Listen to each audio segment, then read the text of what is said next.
Notre Père Céleste, un mot de toi compterait plus que tout ce qu'un homme, à n'importe quel moment, pourrait faire ou dire, parce que les gens attendent de te voir toi. Et nous te remercions parce que ces gens sont dans une grande attente. Ils s'attendent à ce que quelque chose se produise. Et quand les gens ont soif de quelque chose, que la profondeur appelle la profondeur, il faut obligatoirement qu'il y ait une profondeur pour répondre à cet appel. Et c'est pour ça que nous sommes ici ce soir, parce que ces ministres et ces gens avaient à cœur de nous faire venir pour une réunion, en vue de solliciter tes faveurs et tes bénédictions. Car ils croient que tu guériras les malades, que tu sauveras les perdus et que tu manifesteras ta parole. Nous te prions, Père Céleste, de nous accorder cela, alors que nous nous attendrons humblement à toi, soir après soir. Qu'il y ait une puissante effusion du Saint-Esprit, et que chaque personne devienne aveugle à tout ce qui l'entoure, à tout sauf à Dieu. Qu'il y ait un grand cri parmi les gens, qu'ils soient assoiffés de Dieu, au point qu'un réveil se produira dans toute cette région, et que chaque église sera bondée de gens. Des pécheurs imploreront à grands cris la miséricorde de Dieu. Et le Saint-Esprit guérira les malades, fera marcher les boiteux, ressuscitera les morts, et accordera ces choses qui ont été promises dans ta parole. Viens, Seigneur Jésus, et accomplis ta promesse. Viens à nous ce soir. Nous croyons que tu es le même, hier, aujourd'hui et éternellement, que tes promesses ne peuvent pas faillir. Les cieux et la terre passeront, mais ta parole ne faillira pas. Que notre entendement soit ouvert. Que le Saint-Esprit vienne préparer le terrain pour l'ensemencement. Que notre entendement soit ouvert à l'Esprit et à la puissance de Dieu ce soir, pour qu'il puisse manifester ses paroles de promesse à travers nous. Car nous le demandons au nom de Jésus. Amen. Maintenant, ce soir, pour vous qui suivez le texte, prenons dans la Bible le livre de 2 Pierre et commençons au verset 15, juste pour parler sur les Écritures pendant quelques instants.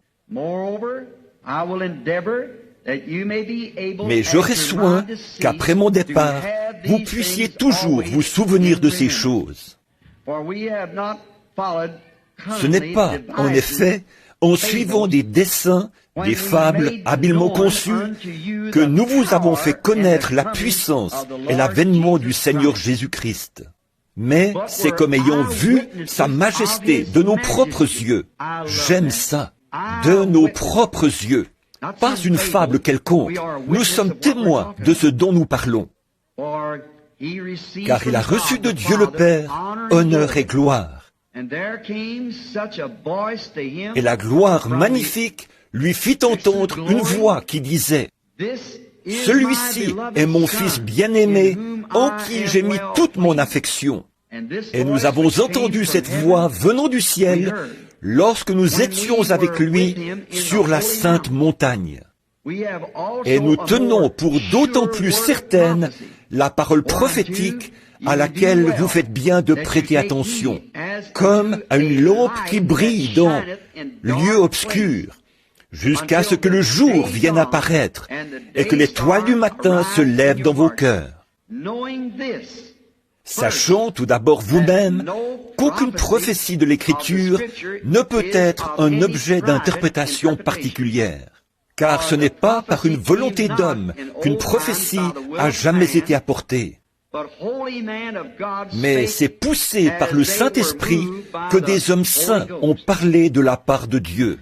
Que le Seigneur ajoute ses bénédictions à la lecture de sa parole. Maintenant, je vais prendre comme sujet Dieu et son propre interprète. Nous vivons à une époque de confusion. Nous vivons à une époque où les hommes et les femmes ne savent plus trop ce qu'ils doivent faire. On dirait que tout est chambardé. On dirait que qu'il y a tant de façons de voir les choses. Ça, c'est l'œuvre de Satan. Or, Dieu ne peut pas juger un peuple avec droiture, justice, sans qu'il y ait un critère selon lequel le juger.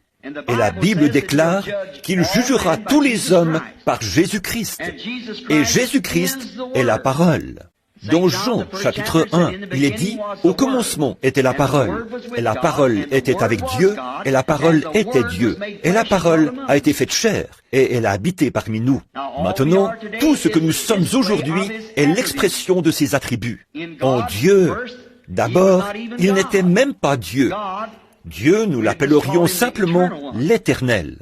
Il n'était pas Dieu, parce que le mot anglais « God » signifie objet d'adoration, et il n'y avait rien qui puisse l'adorer. Donc, il était l'Éternel, la source maîtresse de toute intelligence. Et dans cette source de toute intelligence, il n'y avait pas d'atomes, pas de molécules, ni rien. Pas de lumière nulle part, pas d'étoiles, pas de lune, ni rien d'autre. Dieu, ce que nous connaissons comme Dieu, le grand esprit qui était éternel, qui n'a jamais eu de commencement, qui n'a jamais eu de fin, il était là. Et en lui étaient des attributs d'être Dieu, et puis ses attributs d'être un père, ses attributs d'être un fils, ses attributs d'être un sauveur, ses attributs d'être un guérisseur. Tous ces attributs étaient en lui. Et maintenant, ces choses qui se sont dévoilées depuis ne sont que la manifestation de ses attributs. Ce que je veux dire par attribut, c'était ses pensées. Et une parole est une pensée exprimée. Alors, c'est ce qui était dans sa pensée. Aussi, lorsqu'il a dit qu'il y ait, il y eut, qu'il y ait, il y eut. Et maintenant, souvenez-vous, vous les chrétiens, vous étiez ses pensées avant qu'il y ait un monde. Et vous êtes la manifestation de sa pensée. Avant même qu'il y ait un monde, vous étiez en Christ. Amen. En Dieu au commencement. Alors, voyez-vous, cela fait de vous ses sujets. Et tout ça, c'est Dieu lui-même qui se matérialise d'une manière tangible pour pouvoir être touché, vu et tout. Et tout ça, voilà, c'est ce que Dieu est. Alors les gens disent, l'interprétation. Je parlais il n'y a pas longtemps dans une réunion. Un homme m'a dit, il a dit, « Frère Branham, vous avez la mauvaise interprétation. Vous n'interprétez pas cela correctement. » Maintenant, on entend, ils vont chez les méthodistes, et ceux-ci disent que les baptistes ne l'interprètent pas correctement. Les baptistes disent que les pentecôtistes ne l'interprètent pas correctement. Les pentecôtistes disent que les unitaires ne l'interprètent pas correctement. Les unitaires disent que les assemblées ne l'interprètent pas correctement. Chacun affirme que l'autre ne l'interprète pas correctement. Dieu est son propre interprète. Il n'a pas besoin que qui que ce soit interprète pour lui. Il fait l'interprétation par lui-même. Quel est l'homme qui peut interpréter Dieu? Dieu est son propre interprète. Maintenant, Pierre parle ici, nous voyons qu'au commencement, quand Dieu a dit que la lumière soit et que la lumière fut, en voilà l'interprétation. Quand Dieu a dit quelque chose et que la chose s'est manifestée, alors voilà l'interprétation de Dieu qui indique que sa parole est vraie. Voyez, quand il a dit que la lumière soit, c'était dans sa pensée d'abord, avant que la lumière existe. Quand il a dit que la lumière soit, la lumière a jailli dans les cieux. En voilà l'interprétation. Personne n'a besoin d'interpréter cela, car Dieu l'a dit, et voilà, c'est arrivé. Quand Dieu parle et que la chose se manifeste, voilà l'interprétation de sa parole. Pourquoi les hommes ne peuvent-ils pas voir ça? Pourquoi les gens ne le voient-ils pas? Quand Dieu fait une promesse, et que Dieu dit, au commencement, dans la Genèse, il a assigné une portion de sa parole à chaque âge, à partir du commencement jusqu'à la fin. Et, au fil de ces âges, le monde ecclésiastique a embrouillé toutes ces choses par des traditions et tout ça. Alors Dieu envoie toujours sur la scène des prophètes, tout au long de l'Ancien Testament et du Nouveau. Et la parole du Seigneur vient aux prophètes. Comme le fait-elle? C'est que la parole de Dieu se manifeste. La manifestation de Dieu, c'est ce qui indique si la chose est vraie ou fausse. Personne n'a besoin de l'interpréter. La parole s'interprète toute seule. Dieu l'a promis, et voilà, cela arrive. Ça sert à quoi de dire autre chose à ce sujet? Quel est l'homme pécheur qui oserait dire, quand Dieu a fait une promesse et que Dieu l'accomplit, que cette interprétation-là est fausse? C'est Dieu lui-même qui fait l'interprétation par lui-même, qui l'interprète. Il n'a besoin de personne pour lui servir d'interprète. il l'interprète lui-même en manifestant ce qu'il a promis qu'il ferait. Oh, si seulement l'Église pouvait voir ça et voir les promesses qui ont été destinées à chaque âge. Dans tous les autres âges, Dieu a envoyé sur la scène, même tout au long des 7 âges de l'Église, et a manifesté tout ce qu'il avait promis de faire. Tout. Il n'y a rien qui n'a pas été accompli.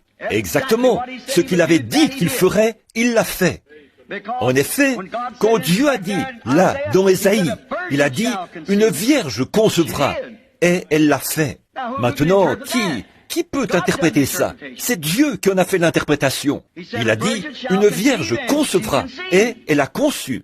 Maintenant, qu'est-ce que vous ne pouvez pas. Il n'y a rien à ajouter, parce que Dieu a dit qu'elle concevrait, et elle l'a fait. Mais l'Église, à l'époque, était trop aveugle pour voir ça. Voyez, ils avaient leur propre conception de la chose. C'était trop différent de ce à quoi ils s'attendaient. Pierre, ici, en se référant à ce qui était arrivé, a dit, Dieu, par sa parole, a manifesté Christ. Il a dit, celui-ci est mon Fils bien-aimé. Ses croyances se tenaient là, et Christ était la manifestation de Dieu. Par sa parole, il manifeste toujours Christ, parce que Christ est la parole. C'est ce qu'il manifeste toujours. Quand il a dit, du temps de Noé, Christ était en Noé. Croyez-vous ça? Noé avait dit, il va pleuvoir, il y aura une pluie, la terre sera détruite. Il a plu, ça n'avait besoin d'aucune interprétation. Il a plu, parce que Dieu, en Noé, avait dit, il va pleuvoir. Il était un prophète. La preuve, c'est que ce qu'il avait dit est arrivé. Donc, on n'a pas besoin d'interpréter ça.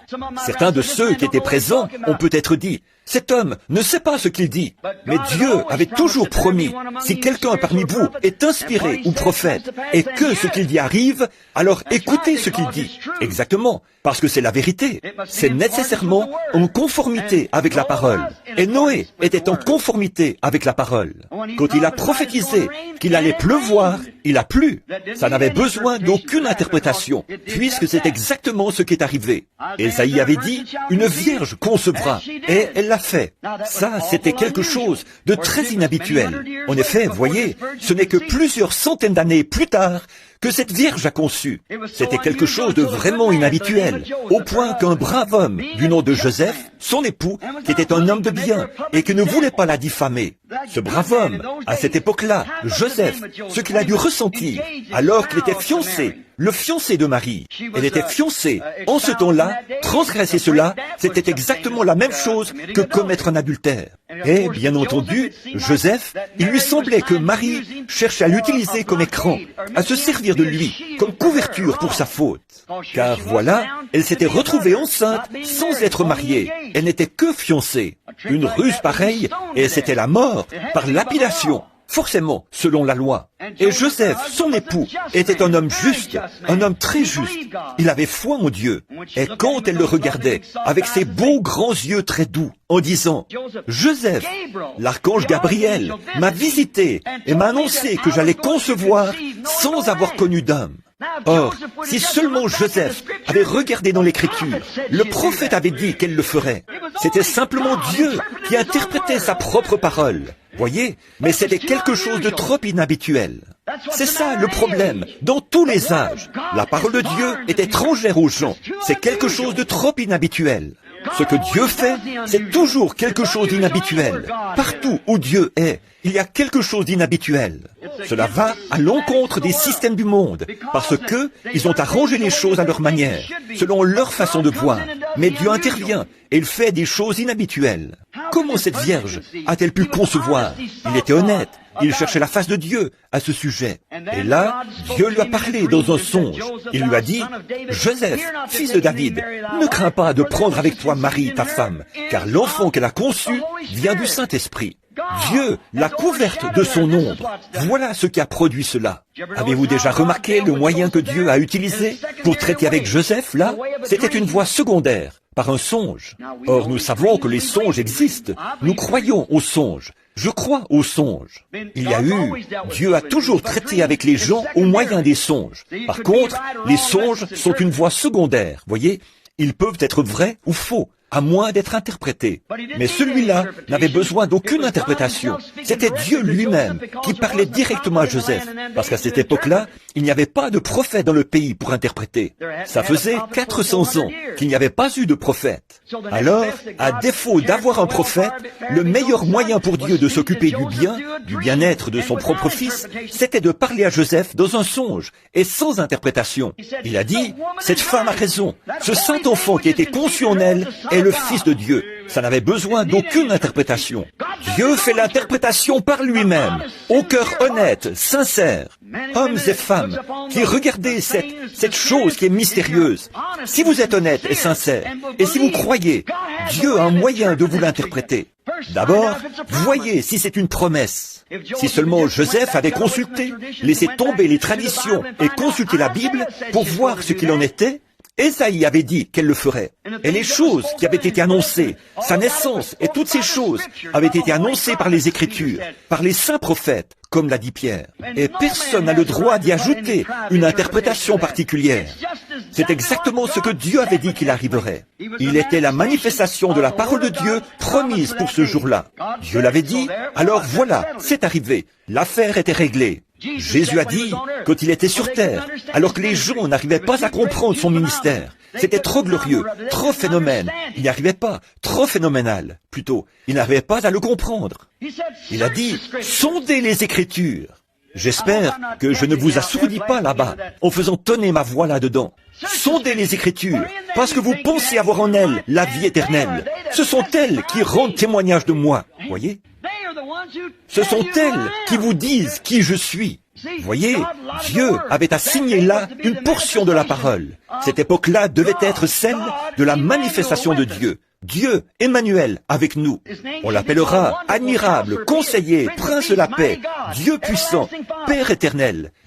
Et on l'appellera Emmanuel, Dieu avec nous. Dieu était en David, Dieu était en Moïse. Dieu, c'était Dieu tout au long qui se manifestait pour l'âge. Mais pour cet âge-ci, une vierge concevra, elle enfantera un fils, et il sera Dieu avec nous. C'est pour ça qu'ils l'ont crucifié, parce qu'il se faisait Dieu, et aussi parce qu'il violait le sabbat. Il était le Dieu du sabbat, et il était Dieu. Il n'était pas qu'un homme ordinaire, ou un prophète ordinaire, bien qu'il fût un homme ordinaire et un prophète, mais il était le prophète Dieu, et il était l'accomplissement de la parole, exactement ce que Dieu avait dit qu'il ferait. Il a dit, qui de vous peut me déclarer coupable de péché? Sondez les Écritures, vous pensez avoir en elles la vie éternelle. Ce sont elles qui rendent témoignage de moi. Mais leur tradition, ils vivaient dans le reflet d'un autre âge. Comme je le prêchais il y a quelques semaines, vivre dans un reflet. Un reflet, c'est un mirage. C'est le soleil qui se reflète. Et c'est quelque chose qui est faux. Et tout reflet d'un autre âge est un faux reflet. Les gens marchent toujours selon quelque chose qui est arrivé il y a des années. Les luthériens marchent selon un reflet luthérien. La lumière du soleil qu'a apporté Luther, elle était valable à son époque. Celle de Wesley était bonne à son époque. Celle du pentecôtisme était bonne à son époque. Nous continuons à gravir l'échelle. Nous vivons dans un autre âge. Nous avançons sans cesse. Nous ne pouvons pas garder nos yeux sur le passé. Quand nous nous cantonnons dans nos habitudes, nous pensons que l'affaire est dans le sac. Nous nous ancrons dans nos traditions. Et ces choses étaient valables pour cette époque-là. Mais nous avançons. Sondez les Écritures pour voir ce qui était promis pour aujourd'hui. Alors nous saurons où nous en sommes. Alors nous pourrons savoir à quoi nous en tenir. Luther, vous pouvez regarder dans l'Écriture et voir dans cet âge de Sardes, vous pouvez y voir exactement ce qui avait été promis. Regardez quel genre de cavalier est sorti. Regardez ce qui est sorti pour l'affronter, exactement. Le savoir-faire de l'homme, la réforme. Observez Wesley et tout, et jusque dans l'âge du pentecôtisme, et tout au long de cet âge-là. Observez le déroulement. Regardez les Écritures. Voyez où nous en sommes. C'est pour cette raison que Jésus a dit, sondez les Écritures. Voyez où nous en sommes. Je crois que nous sommes au temps même de la venue du Fils de Dieu. Je crois que nous sommes à l'âge de l'heure même où il pourrait apparaître d'un instant à l'autre. Je crois que c'est ce que les Écritures déclarent, que nous sommes aux dernières heures de l'histoire de ce monde. Je peux voir les choses prendre forme. Je vois ce conseil œcuménique qui entraîne toutes les églises là-dedans, dans la marque de la bête. Je vois l'Empire romain, ce qu'il fait, et tous les autres. Je les vois qui s'unissent, qui ferment l'accès à la lumière, qui excluent l'Évangile. Tout le monde devra faire partie de cela et marcher à leur lumière à eux. Sinon, on ne marchera pas du tout. Vous voyez, nous sommes au temps de la fin. Il ne nous reste plus qu'à nous attacher fermement à Dieu et à croire sa parole. La parole a toujours raison. Dans l'âge de l'église de Laodicée, de tous les âges de l'église, c'est le seul où Christ a été expulsé de l'église. Il était à l'extérieur, il frappait. Qu'est-ce qui s'est passé? Ce conseil œcuménique, c'est ce qui va l'expulser. La Bible dit qu'il serait à l'extérieur, et il y est. Cela ferme l'accès à quoi? À la parole. Et il est la parole. Il a toujours été la parole. Et il est encore la parole ce soir. Il est la parole. La Bible dit, la parole est plus tranchante, plus efficace qu'une épée à 2 tranchants. Hébreux chapitre 4. Elle discerne les pensées et les intentions du cœur. Voilà ce qu'était la parole. Ils auraient dû reconnaître qui il était quand Jésus a dit ça, ce jour-là. Remarquez ce qu'il a fait. Un jour, il se tenait là, au tout début de son ministère. Un homme est venu à lui. Il s'appelait Simon, Simon Pierre. Et lorsque Pierre a posé son regard sur lui et l'a vu, Jésus lui a dit, « Tu t'appelles Simon et tu es le fils de Jonas. » Il devait bien savoir que Moïse avait dit, « L'Éternel votre Dieu suscitera un prophète semblable à moi, et vous devrez l'écouter. » Voici un homme qui ne l'avait jamais vu de sa vie, qui lui dit, « Tu t'appelles Simon et tu es le fils de Jonas. » Eh bien, il a tout de suite su que ça ne pouvait être il n'avait pas eu de prophète depuis des centaines d'années. Et voici un homme qui lui dit qui il est. Ce n'est pas étonnant qu'il ait pu recevoir cela. Philippe, à ce moment-là, est allé trouver Nathanaël, qui était sous un arbre, et il l'a amené à Jésus. Jésus a dit, voici un Israélite dans lequel il n'y a point de fraude. Il a dit, Rabbi, d'où me connais-tu? Il a dit, avant que Philippe t'appelle, quand tu étais sous l'arbre, je t'ai vu. Il a dit, Rabbi, tu es le Fils de Dieu, tu es le roi d'Israël. Il savait que c'était lui. Quoi? Ça n'avait besoin d'aucune interprétation. Jéhovah l'avait dit. Il y avait là ceux qui ne croyaient pas ça. Ils disaient, cet homme est Belzébul. Il emploie un genre de stratagème. C'est un diseur de bonne aventure, ou quelque chose comme ça. Jésus les a regardés et il a dit, eh bien, vous dites cela contre le Fils de l'homme, cela vous sera pardonné. Mais quand le Saint-Esprit sera venu faire la même chose, si vous parlez contre cela, il ne vous sera jamais pardonné, ni dans ce siècle, ni dans le siècle à venir. Il prophétisait pour notre époque à nous, le jour que nous allions connaître. Car il est le même, hier, aujourd'hui, éternellement. Souvenez-vous, c'était Jésus-Christ qui était en Moïse. C'était Jésus-Christ qui était en David.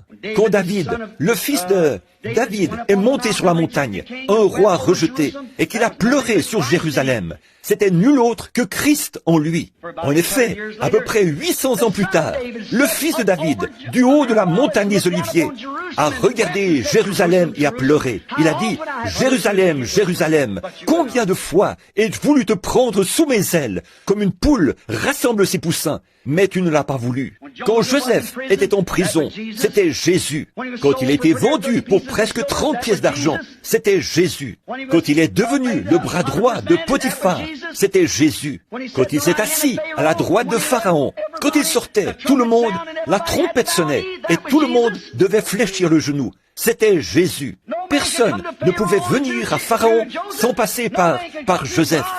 Personne ne peut venir à Dieu sans passer par Jésus. C'était Jésus, la parole prophétisée qui s'accomplissait, annoncée par des ombres et des types.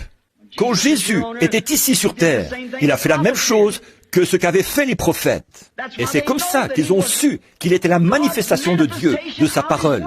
Ça n'avait pas besoin d'être interprété. Quand Nathanaël a vu cela, il s'est prosterné et a dit, « Tu es le roi d'Israël, le Fils de Dieu, le roi d'Israël. » Nous savons que personne ne peut faire ceci. Nicodème est venu de nuit. Il a dit la même chose de la part des pharisiens.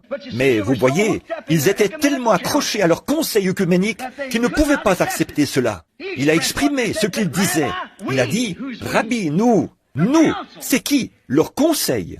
Nous savons que tu es un docteur venu de Dieu, parce que personne ne peut faire ces choses si Dieu n'est avec lui. Ils reconnaissaient cela, ils le savaient, mais ils étaient tellement pris là-dedans. Et Dieu, au cours des 40 dernières années, a secoué cette nation par le baptême du Saint-Esprit. Pourtant, les hommes et les femmes sont encore en dehors de cela, parce qu'ils sont pris dans cette même chose. Ils vivent dans le reflet d'une autre époque. Qu'est-ce qu'il y a? Tout le monde veut être méthodiste, baptiste, presbytérien, luthérien ou quelque chose du genre. Voyez, c'est un reflet. Ils vivaient dans le reflet de l'époque de Moïse. Qu'est-ce qu'il a dit? Il a dit, eux disaient, nous sommes disciples de Moïse. Il a dit, si vous aviez connu Moïse, vous me connaîtriez aussi. Moïse a écrit à mon sujet. Si vous aviez connu Luther, vous connaîtriez aussi cet âge-ci. Si vous aviez connu l'âge méthodiste, vous connaîtriez aussi cet âge-ci. Parce que Christ a écrit au sujet de cet âge-ci. Les paroles qui sont en train de s'accomplir, c'est ce qui doit s'accomplir dans cet âge-ci. Personne n'a besoin d'interpréter cela. Dieu fait l'interprétation par lui-même. Dieu l'interprète lui-même, parce qu'il est le seul qui peut interpréter cela. Les promesses de Dieu sont toujours la confirmation de ce qu'il a dit. Et c'est ça, l'interprétation. Or, Jésus, pour gagner du temps, Jésus a dit dans Jean chapitre 14, verset 12, « Celui qui croit en moi fera lui aussi les œuvres que je fais. » Est-ce qu'il l'a dit? C'est exact. Ça n'a pas besoin d'être interprété. Quand quelqu'un fait cette œuvre-là, voilà, c'est Dieu, certainement. Il a aussi dit là, ce qui arriva du temps de Lot arrivera de même à l'avènement du Fils de l'homme. C'est Jésus qui l'a dit. Est-ce qu'il l'a dit? Bien sûr qu'il l'a dit. Ça n'a pas besoin d'être interprété. Ils disent, eh bien, ça voulait dire exactement ce qu'il a dit. Ce qui arriva du temps de Lot arrivera de même à l'avènement du Fils de l'homme. Qu'est-ce qu'il y avait du temps de Lot? Retournons-y pendant un instant pour voir ce qu'il faisait. Il y avait 3 catégories de gens du temps de Lot. Le croyant, le soi-disant croyant et l'incroyant. C'est ce qu'on trouve dans chaque groupe. La même chose. Nous voyons que les sodomites, c'était l'incroyant. Lot, c'était le soi-disant croyant. Abraham, c'était le croyant. C'est à lui que l'alliance a été confirmée. C'est lui qui attendait un fils promis. C'est lui qui s'attendait à cela. Amen. Je ne me dis pas Amen à moi. Amen, ça veut dire qu'il en soit ainsi. Et c'est vrai. Abraham n'était pas dans Sodome. Abraham était là-bas, en dehors de Sodome. Il est un type de l'église spirituelle d'aujourd'hui. Lot est un type de l'église dénominationnelle qui est encore dans Sodome. Observez, la Bible dit que les péchés de Sodome tourmentaient journellement son âme juste. Pourquoi n'avait-il pas assez de courage pour s'élever contre cela? Il y a beaucoup de braves hommes qui sont dans une église aujourd'hui. Ils regardent et voient des femmes en short et des hommes qui font ces choses. Leurs membres qui vont jouer au golf le dimanche, faire des pique-niques, de la natation et tout, au lieu d'assister au culte. On reste à la maison le mercredi soir pour regarder la télévision, au lieu d'assister au culte. Ils ont envie de dire quelque chose à ce sujet, mais le conseil les expulserait. Qu'est-ce qu'il y a? C'est de nouveau Lot qui regarde par la fenêtre et qui voit le péché, mais qui a peur d'appeler le péché péché. Abraham n'était pas dans leur gâchis. Il était en dehors de ça. Il était un type de l'église spirituelle. Maintenant, regardez bien ce qui est arrivé, juste au temps de la fin, juste avant que le feu tombe. Et c'étaient des gens des nations. Cela préfigurait le feu qui tombera sur le monde des nations aujourd'hui, quand les royaumes seront détruits et qu'ils seront brûlés. Les cieux seront enflammés, dit le Seigneur, et ils seront embrasés. Cela en était l'ombre. Maintenant, décrivons-les. Voici Abraham, qui était déjà en dehors. Il n'était pas dans Sodome, il était en dehors de Sodome. Lot était toujours à Sodome. Chose étrange, par une matinée chaude, peut-être vers 11 heures, il a vu venir 3 hommes, des hommes ordinaires, qui marchaient sur la route, sur le sentier. Abraham était assis sous le chêne, il se reposait. Il était sorti, probablement avec les troupeaux ce matin-là. Il était rentré, il était presque midi. Il a vu venir 3 hommes. Il y avait quelque chose de particulier chez ces hommes-là, qui sonnait juste. Oh là là! Avec Dieu, il y a toujours quelque chose de particulier. Lorsque cela vient parmi les gens, cela sonne juste. Ils reconnaissent cela.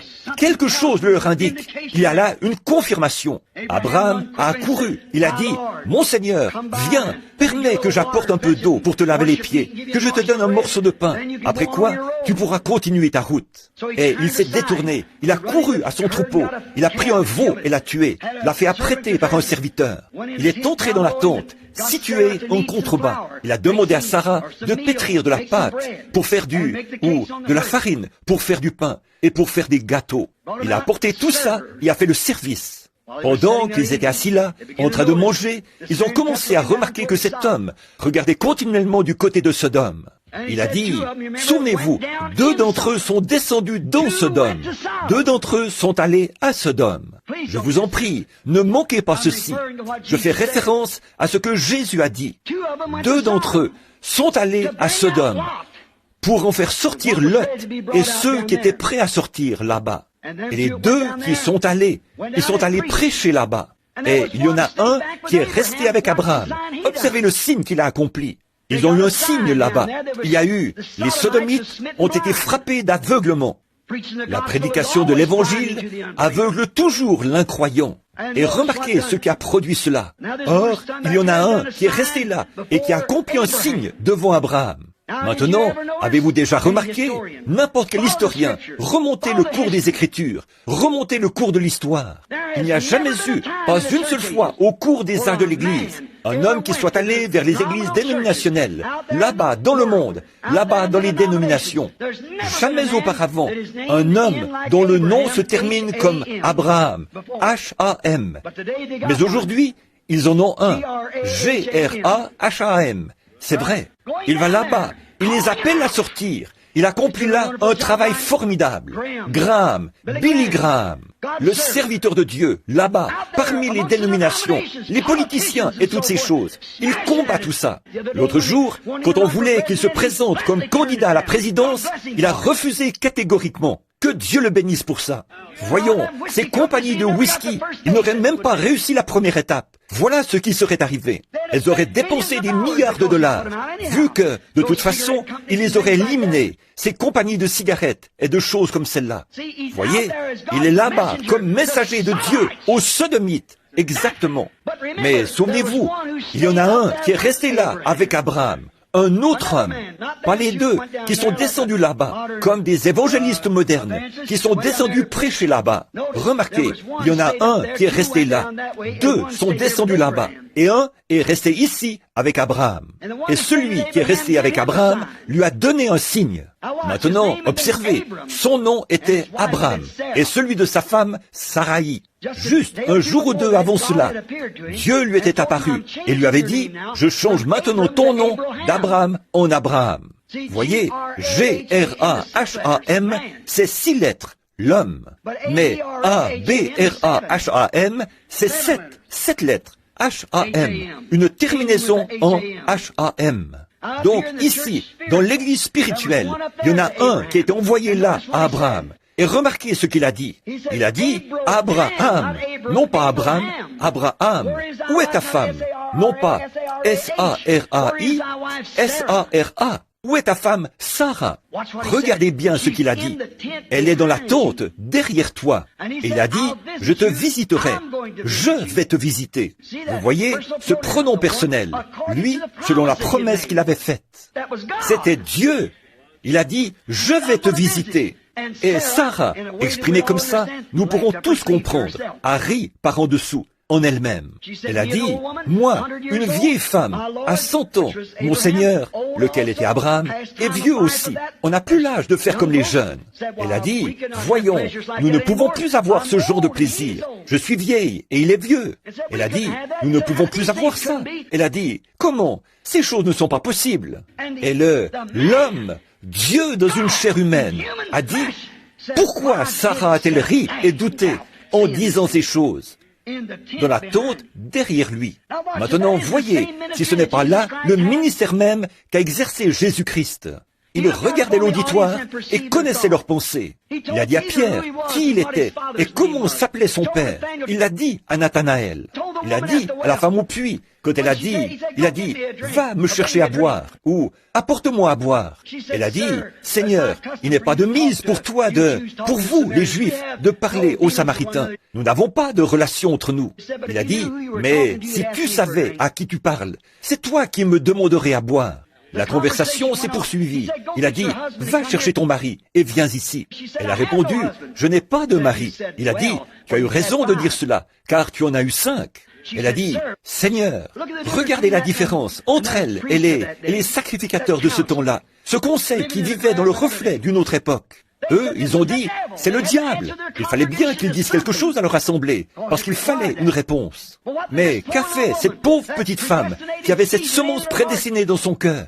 Elle en avait eu assez de ce genre de choses, et s'était alors mise à faire le trottoir comme prostituée. Mais quand elle a vu cela, elle a dit, Seigneur, je vois que tu es prophète. Nous n'en avons pas eu depuis 400 ans. Et on nous dit que quand le Messie viendra, il fera ces choses. Oh là là, cette semence qui se trouvait là a tout de suite pris vie. Pourquoi? Ça n'avait pas besoin d'être interprété. Jésus a dit, je le suis, moi qui te parle. Ça n'avait pas besoin d'être interprété. Il avait accompli le miracle et attesté qu'il était bien le Messie. Amen. Il a rendu témoignage que c'était là exactement ce que Dieu avait promis. L'Éternel ton Dieu suscitera un prophète comme moi, avait dit Moïse. Qu'est-ce que c'était? Une confirmation de l'Écriture. Elle s'en est allée dans la ville en courant et elle a dit, venez voir un homme qui m'a dit ce que j'ai fait. Ne serait-ce point le Christ? N'est-ce pas lui? Il m'a dit ce que j'ai fait. Maintenant, remarquez, Jésus, c'était lui dans cet homme là-bas qui, le dos tourné à la tente, a dit ce que Sarah pensait à l'intérieur de la tente. La parole de Dieu dit, dans Hébreux au chapitre 4, il dit ceci, la parole de Dieu est plus efficace et plus tranchante qu'une épée à 2 tranchants, pénétrante jusqu'à partager la moelle des os. Elle discerne les pensées et les intentions du cœur. C'est la parole. Et chaque fois qu'un prophète venait, il venait avec la parole. Et il était la parole pour cet âge-là. Et qu'est-ce que cela produisait? Un prophétiseur qui discernait les pensées qui étaient dans le cœur. C'est ce que cela produit en Jésus-Christ, parce qu'il était la plénitude de la parole. Et Jésus a dit, ce qui arriva du temps de Sodome arrivera de même à l'avènement du Fils de l'homme. L'Esprit de Dieu allait venir sur terre sous la forme d'êtres humains. Dieu manifesté dans la chair humaine. Amen. Voyez-vous cela? Et ferait la même chose que ce que Dieu, dans une chair humaine, avait fait là-bas à Sodome. Rappelez-vous, ils attendaient un fils promis. Et juste après cela, le fils promis est arrivé. C'est le dernier signe que Sodome et le groupe d'Abraham ont vu avant la venue du fils promis. Avez-vous remarqué ça? Et l'église spirituelle est maintenant arrivée à cette heure-là. Quelqu'un disait, frère Branham, avez-vous dit que c'était Dieu? La Bible dit que c'était Dieu. Ça n'a pas besoin d'être interprété. Il est Elohim. C'est comme ça qu'Abraham l'a appelé. N'importe quel lecteur de la Bible sait cela. Elohim, celui qui est entièrement suffisant. Il était le premier, le dernier, le commencement, la fin. Elohim. Abraham l'a appelé Elohim. Dieu, en hébreu, c'est en lettres majuscules. Elohim, tout comme au commencement Dieu, Elohim. Il était Elohim, manifesté dans une chair humaine, portant des vêtements d'humains, mangeant de la nourriture d'humains. Amen. Un signe indiquant que dans les derniers jours, Dieu apparaîtra de nouveau parmi son peuple, dans la chair humaine. Amen. Jésus a dit, vous ferez, vous aussi, les œuvres que je fais. Et ce qui arriva du temps de Sodome arrivera de même à l'avènement du Fils de l'homme. Amen. Ça n'a pas besoin d'être interprété. Ça a besoin d'être manifesté. C'est ça qu'il faut. Amen. Croyez-vous cela? Courbons la tête. Notre Père Céleste, nous te présentons ta promesse ce soir, car c'est toi qui as dit ces choses. Tu les as promises. Personne d'autre que toi ne peut faire vivre ta parole. Tu as dit que la lumière soit, et la lumière fut. Personne n'a à interpréter cela. La chose s'est manifestée. Comme nous avons cité Ésaïe le prophète, une vierge concevra, elle l'a fait. Ça ne demande aucune manifestation, elle l'a fait. C'est ce qui est arrivé. Tu as dit que, quand il viendrait, il naîtrait à Bethléem. De Bethléem, en Judée, n'es-tu pas la moindre entre toutes les principales villes de Juda, d'Israël? Mais de toi sortira le chef de mon peuple. Les choses qu'il ferait, ce qu'il s'écrirait à la croix, qu'on le condamnerait, qu'on lui percerait les mains et les pieds. Il était blessé pour nos transgressions et brisé pour notre iniquité. Le châtiment qui nous donne la paix est tombé sur lui. C'est par ses meurtrissures que nous avons été guéris. Et ce que David a dit, je n'abandonnerai pas son âme dans le séjour des morts, et je ne permettrai pas que mon sein voie la corruption. Et le troisième jour, avant la fin des 72 heures, après lesquelles la corruption s'installerait dans son corps, la parole de Dieu disait qu'il ressusciterait. Ils ont dit qu'on avait dérobé son corps, et ils le croient toujours. Mais nous, Seigneur, nous croyons ta parole. Elle a été manifestée. Jésus-Christ est ressuscité. Et il a dit, voici, je suis avec vous tous les jours, jusqu'à la fin du monde. Nous croyons que tu es ici ce soir. Nous croyons que tu es Jésus-Christ ici ce soir, autant que tu l'as toujours été. Et tu cherches simplement des yeux, des bras, des jambes, une bouche, des âmes, des corps, que tu pourras utiliser pour te manifester. Ô Dieu, sanctifie-nous ce soir, pour que nous puissions voir Jésus-Christ le vivant vivre parmi nous. Qu'il vienne. Cela se passera alors comme pour ces Grecs affamés qui sont venus ce jour-là et qui ont dit, « Monsieur, nous voudrions voir Jésus. » Et ils l'ont vu. Oh, quelle joie ils ont dû ressentir quand ils ont posé leur regard sur lui. Oh Dieu, tu es le même aujourd'hui, et tu as promis que si nous avions faim, nous aussi, nous pourrions te voir. Encore un peu de temps, et le monde ne me verra plus, l'incroyant, mais vous, vous me verrez, car je serai avec vous, et même en vous, jusqu'à la fin du monde. Nous savons que tu es le même, hier, aujourd'hui, éternellement. Seigneur, les paroles ont été prononcées, cela a été écrit. Alors maintenant, que cela se fasse pour la gloire de Dieu, pour montrer qu'il tient sa parole. Amen. Que Dieu vous bénisse. Je vais former la ligne de prière. Je crois que Billy a dit qu'il avait distribué les cartes de prière de 1 à 100, ou quelque chose comme ça. Il n'est pas ici en ce moment.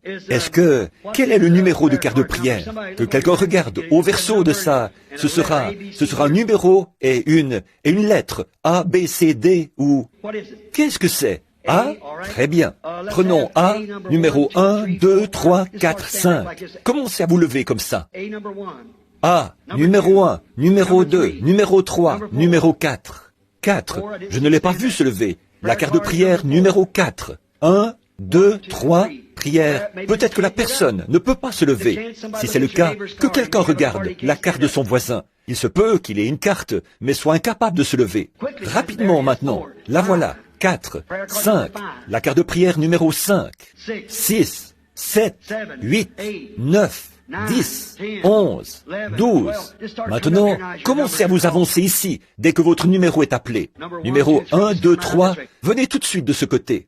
La carte de prière numéro 1, 2, 3, 4, 5, 6, 7, 8, 9, 10, 11. Venez vous mettre à votre place.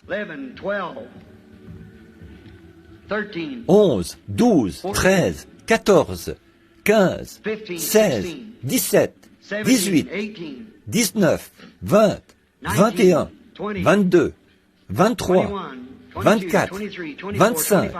S'il y a quelqu'un qui ne peut pas, je vois un jeune homme dans un fauteuil roulant là-bas.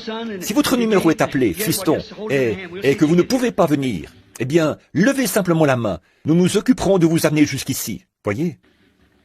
Combien d'entre vous ici n'ont pas de carte de prière, mais vous êtes malade? Levez la main, partout, par ici, c'est ça, levez la main. Croyez-vous, pendant qu'on les rassemble, croyez-vous ceci, qu'il est le même hier et éternellement? Combien?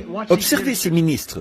L'Écriture ne déclare-t-elle pas, frères, qu'aujourd'hui, il est un souverain sacrificateur qui peut compatir à nos faiblesses? Pas vrai?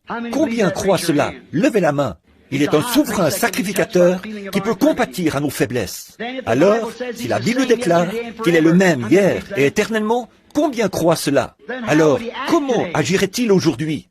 Il agirait forcément comme il a agi hier, pas vrai? Où est-il ce soir? Assis à la droite de la majesté divine. Il y a son corps. Le Saint-Esprit est ici dans le bâtiment pour le faire connaître. Remarquez, observez maintenant. Que s'est-il passé quand quelqu'un a touché son vêtement? Là, une femme, un jour. Elle n'avait pas de carte de prière, disons, mais elle a touché son vêtement. Et quand elle a touché son vêtement, Jésus s'est retourné et il a dit, « Qui m'a touché ?» Pierre l'a repris. Il a dit, « Mais voyons Seigneur, ça n'a pas l'air raisonnable ça. » Eh bien, tout le monde cherche à te toucher. Pourquoi dire, « Qui m'a touché ?» Il a dit, « Mais je sens que je me suis affaibli. » Combien savent ça? De la vertu, ce qui signifie de la force, était sorti de lui. Je me suis affaibli. Quelqu'un m'a touché. C'était un contact différent. Il s'est retourné et a promené son regard sur l'auditoire jusqu'à ce qu'il trouve ce canal d'où provenait la foi. Tout le monde passait son bras autour de lui. « Oh, Rabbi, nous croyons en toi !» et tout ça. Mais il y avait là quelqu'un qui croyait réellement. Et elle a touché son vêtement et a cru qu'elle était guérie. Parce qu'elle s'était dit dans son cœur que si elle arrivait à faire ça, c'est ce qui se produirait. Il s'est retourné et a parcouru l'auditoire du regard jusqu'à ce qu'il la trouve. Et il lui a dit que sa perte de sang s'était arrêtée et qu'elle était guérie. Pas vrai? Alors, voilà comme il agissait en présence d'un auditoire. Maintenant, j'affirme qu'il n'est pas mort, qu'il est vivant aujourd'hui, autant qu'il l'a toujours été. Et la Bible dit, Jésus lui-même a dit, ce qui arriva du temps de Sodome arrivera de même à l'avènement du Fils de l'homme. Maintenant, regardez, quel que soit le don dont Dieu dispose ici à l'avant, il faut qu'il y ait aussi un don dans l'auditoire, qui puisse réagir à celui-là. Il est allé dans une ville. La Bible dit qu'il y a beaucoup de choses qu'il n'a pas pu accomplir à cause de leur incrédulité. Pas vrai? C'est la même chose aujourd'hui. Il faut que vous croyiez en lui. Il faut absolument que vous croyiez en lui. C'est la seule voie possible pour vous. Est-ce que la ligne de prière est prête? Maintenant que tout le monde soit respectueux pendant environ 10 minutes. Je ne sais pas si je vais y arriver. On a à peu près 25 ou 30 personnes qui sont là. Mais maintenant, dans la ligne de prière, chacun de vous qui êtes dans la ligne de prière et qui savez que je vous suis inconnu, que je ne sais rien de vous, levez la main. Chacun de vous dans la ligne de prière. Dans l'auditoire maintenant, ceux qui savent que je ne sais rien de vous, levez la main. Bon, maintenant, voici ce que j'essaie de dire, mon ami. Voyez, maintenant, voici. Tous ces ministres sont ici sur l'estrade. Et Christ a fait cette promesse. Voyez, cela a été écrit. Quand cela devait-il s'accomplir? Dans les derniers jours, juste avant l'avènement du Seigneur. Pas vrai? C'est à ce moment-là que cela devait s'accomplir. Maintenant, c'est cela la parole qui était prophétisée pour aujourd'hui. Pas la lumière de Luther, pas la lumière de Wesley, pas même la lumière des pentecôtistes. On est très avancé sur la route maintenant. Or, Luther, c'est bien. Les méthodistes, c'est bien. Les baptistes, c'est bien. Eux tous. Les pentecôtistes, formidables. On en a de toutes sortes, assis ici ce soir.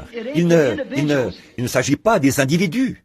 Supposons on ne pourrait jamais dire à un méthodiste quoi que ce soit au sujet de Luther, parce que lui, il croit à la sanctification, alors que Luther n'y croit pas. Voyez, on ne pourrait jamais dire à un pentecôtiste que la sanctification, c'est tout ce qu'il y a. Lui, il a vu la restauration des dons. Il ne va pas croire ça. Non, il a plus que ça. Voyez, et celui-là, c'est le dernier âge de l'Église que nous avons eu. Et la Bible dit qu'il n'y aura plus d'âge d'Église. Mais il doit y avoir un rassemblement des gens, voyez, et nous y sommes. Maintenant, souvenez-vous, le dernier signe. Est-ce nous qui attendons un fils promis? Levez la main. Croyez-vous que vous êtes la postérité d'Abraham en étant en Christ? Levez la main. Alors, postérité d'Abraham, reçois ton signe.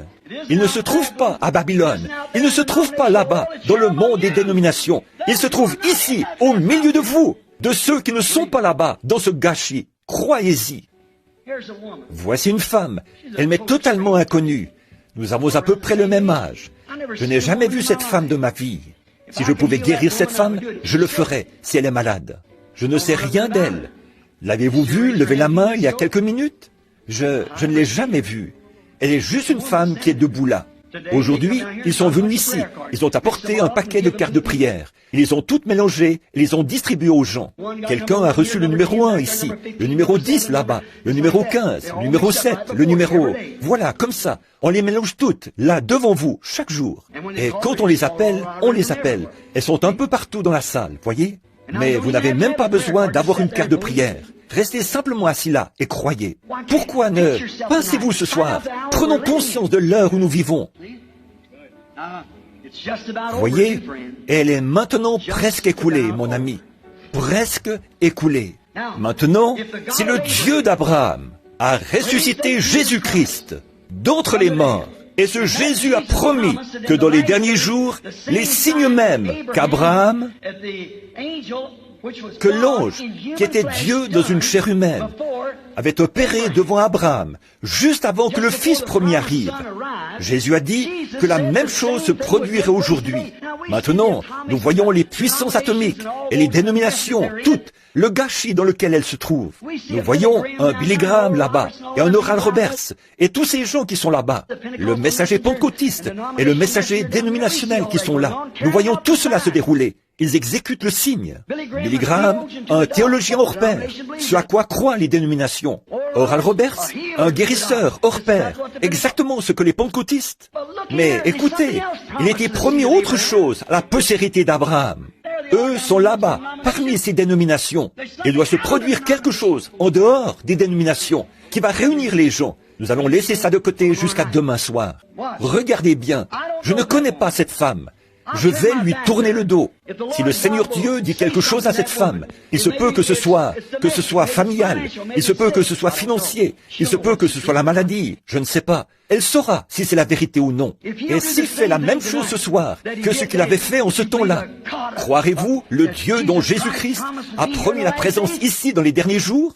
Combien croient que nous vivons comme à Sodome, alors que le monde entier a sombré dans un état comme celui de Sodome?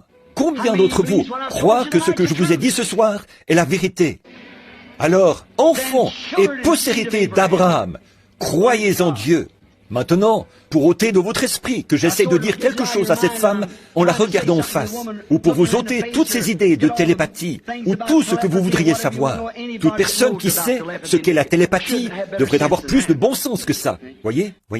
Avez-vous déjà vu un télépathe prêcher l'évangile? Avez-vous déjà vu un spirit prêcher l'évangile, accomplir des signes et des prodiges, proclamer que Jésus-Christ est le même? Non. Voyez, c'est la pensée des gens. Voyez, ils sont aveugles. Croyez-vous qu'ils peuvent être aveugles? La Bible dit qu'ils le seraient. Pas vrai? Emportés, en fait d'orgueil, aimant le plaisir plus que Dieu, déloyaux, calomniateurs, intempérants, ennemis des gens de bien, ayant l'apparence de la piété, mais reniant ceux qui ont fait la force. Jésus n'a-t-il pas dit, dans Matthieu 24, que les deux esprits, dans les derniers jours, allaient presque séduire même les élus, si c'était possible? Mais ce n'est pas possible. Ils étaient dans les pensées de Dieu au commencement, et ils sont une partie de Dieu. Maintenant, Dieu d'Abraham, d'Isaac et de Jacob, que l'on sache ce soir que je dis la vérité à ton sujet. C'est toi, Seigneur. Fais qu'humblement tes serviteurs soient capables de se débarrasser de leurs pensées, afin que tu puisses utiliser nos corps pour ta gloire. Au nom de Jésus, le Fils de Dieu. Amen. Un don, qu'est-ce que c'est? Ce n'est pas quelque chose que vous prenez pour couper et pour retourner. Non, non. C'est savoir vous enlever du chemin, afin que Dieu puisse vous utiliser. Un don, c'est seulement vous enlever du chemin, et alors c'est Dieu qui utilise cela. Si elle n'est pas guérie, la dame derrière moi ne va pas tarder à mourir. La dame derrière moi, un autre homme a prié pour elle tout récemment. Elle a un cancer.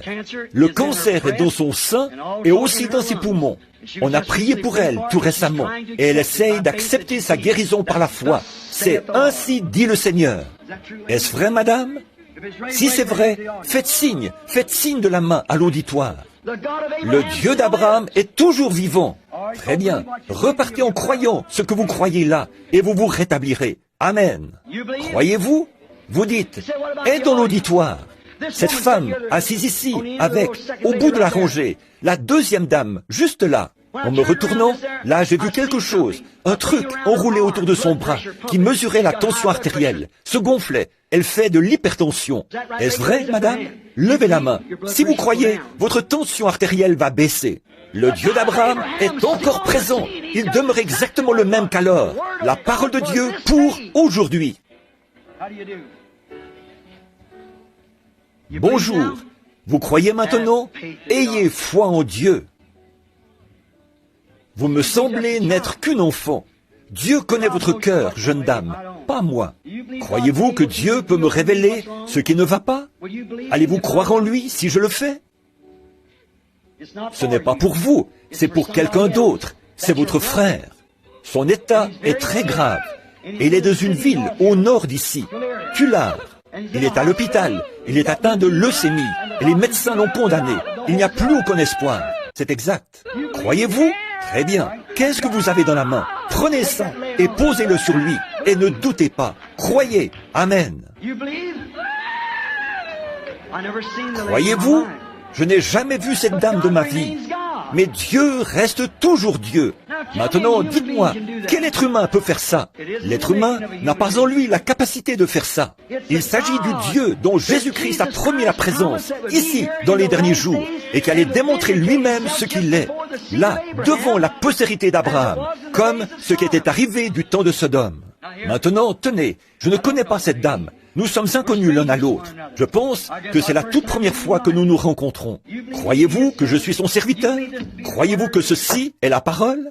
Et vous savez que si cette parole discerne toujours les pensées et les intentions du cœur, est-ce vrai? Et la parole est aussi guérisseur. Si vous pouvez y croire, vous y croyez. Vous aussi, vous êtes recouvert du nombre noir. C'est un cancer. Croyez-vous que Dieu peut me dire où se trouve ce cancer? Il est dans le gros intestin. C'est ce que dit le médecin. Maintenant, croyez-vous que vous serez guéri? Allez, et ne doutez pas du tout, et Dieu vous rétablira. Amen. Vous croyez, tout le monde? C'est exactement ce qu'il a promis de faire. Ayez foi en Dieu. Ne doutez pas. Nous sommes inconnus l'un à l'autre. Je ne vous connais pas. Si nous sommes inconnus, pour que l'auditoire le sache, levons les mains. Je n'ai jamais vu cette femme de ma vie. Croyez-vous là-bas? Croyez-vous que c'est Jésus-Christ? Qu'est-ce que c'est? C'est sa parole. Quand les gens rejettent cela, ce n'est pas un homme qu'ils rejettent. Ils rejettent la parole. C'est la parole qui était à l'extérieur, qui ne pouvait pas revenir à l'intérieur. Maintenant, cette dame est inconnue. Je ne l'ai jamais vue de ma vie. Dieu est guérisseur. Il se peut que ce ne soit pas pour la guérison. Il se peut que ce soit pour autre chose. Mais si Dieu m'explique quel est votre problème, allez-vous me croire? La première chose pour laquelle vous voulez qu'on prie, c'est que vous avez une oreille malade. Vous êtes sourde d'une oreille. C'est exact, c'est vrai. Et puis, vous avez une habitude, et vous voulez vous débarrasser de cette habitude, celle de fumer la cigarette. Mettez votre doigt dans votre oreille valide maintenant. Très bien, dans votre oreille valide. Très bien. Maintenant, croyez Dieu, et continuez votre chemin, et vous ne fumerez plus de cigarette non plus, si vous croyez.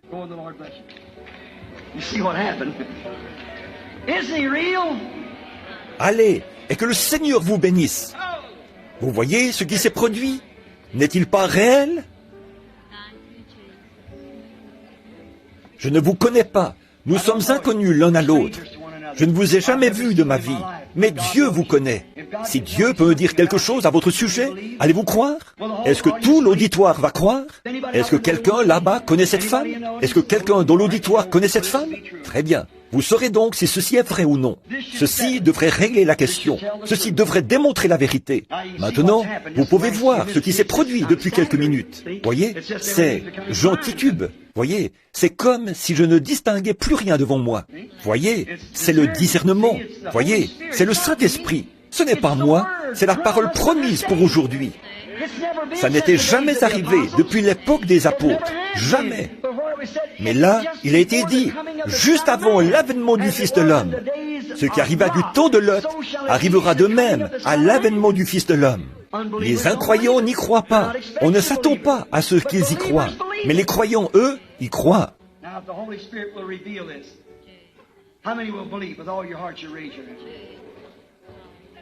Maintenant, si le Saint-Esprit révèle ceci, combien d'entre vous croiront de tout leur cœur? Levez la main. Vous avez des lésions, vous avez eu un accident de voiture, ce qui a provoqué le déplacement de quelques vertèbres de votre cou. Vous avez aussi un rein déplacé. C'est bien ça, n'est-ce pas? Vous croyez? Vous allez vous rétablir. Loué soit l'Éternel. Vous croyez que Dieu guérit les problèmes de rein? Alors allez-y, acceptez votre guérison. Venez, madame, regardez par ici. Vous croyez que Dieu guérit les maladies de cœur? Très bien, continuez votre chemin, croyez, et votre cœur se rétablira. Venez, vous croyez que Dieu peut guérir votre dos, vous rétablir? Alors, allez votre chemin, et croyez-le. Croyez simplement Dieu, c'est tout ce que vous avez à faire. Venez, madame, Vous croyez que Dieu guérit les problèmes d'estomac? Allez manger votre souper. Croyez de tout votre cœur. Venez. Vous croyez que Dieu peut guérir l'arthrite? Alors allez, croyez et faites, et Dieu vous rétablira. Très bien, venez. Vous croyez de tout votre cœur? Vous croyez? Encore l'arthrite. Croyez-vous que Dieu peut vous rétablir? Allez votre chemin. Croyez-le. Dites, merci Seigneur. Combien croient dans l'auditoire? Croyez-vous? Cette dame, assise ici, qui porte une robe rouge, qui lève la main, juste ici, elle souffre d'hypertension. Vous croyez que Dieu peut vous rétablir? Vous le croyez? Très bien. Posez vos mains sur la dame qui est à côté de vous, là-bas, et dites-lui que sa voix va se rétablir. Amen. Voilà, c'est ça. Amen. Croyez-vous? Ayez la foi. Voici un homme, assis ici, qui souffre d'hémorragie. Croyez-vous, monsieur? Assis juste ici? Oui, vous souffrez d'une hémorragie. Vous croyez que ça va guérir? La dame à côté de vous souffre, elle aussi, d'hémorragie. Elle a des maux de dos. Vous croyez que Dieu va vous guérir? Vous le croyez? Levez la main et acceptez-le. Croyez. Cette dame à côté de vous a des problèmes de jambes et de hanches. Croyez-vous que c'est vrai, madame? Vous croyez que vous serez guérie? Eh bien, levez la main, dites, je l'accepte. Très bien. La dame à côté d'elle a une infection. Vous croyez que Dieu va guérir cette infection, jeune dame, qui portait des lunettes? Levez la main, dites, je l'accepte. Très bien, croyez-le. La dame à côté d'elle a des problèmes de reins. Croyez-vous que Dieu va guérir ses problèmes de reins, madame? Très bien, levez la main, acceptez-le. La petite fille à côté d'elle a un goitre. Croyez-vous que Dieu va guérir ce goitre? Levez la main, acceptez-le. Combien d'entre vous croient de tout leur cœur? Alors, levez-vous et acceptez-le. Levez-vous dans la présence du Dieu d'Abraham, d'Isaac et de Jacob. Au nom du Seigneur Jésus-Christ, que le Saint-Esprit descende dans le bâtiment maintenant et guérisse chaque personne qui est dans la présence divine.